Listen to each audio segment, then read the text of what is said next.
திருக்குறள் மெய் உணர்தல்.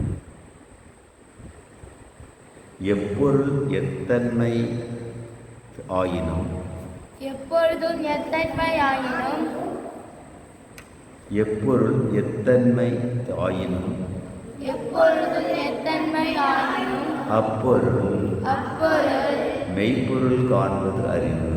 மெய்ப்பொருள் ஆனது அறிவு.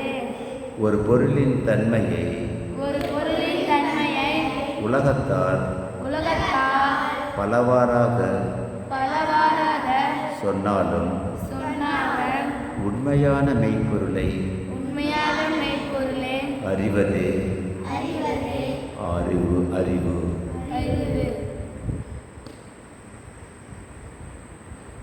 காமம், வெகுளி, மயக்கம் இவை மூன்றன் நாமம் கெட கெடும் நோய்.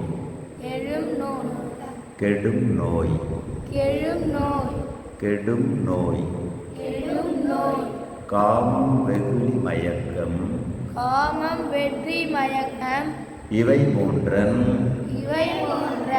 நாமம்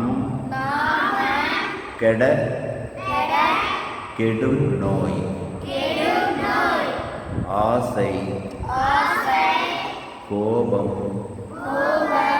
அறியாமை ஆகிய மூன்றையும்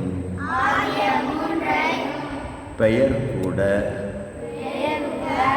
இல்லாமல் ஒழித்துவிட்டால்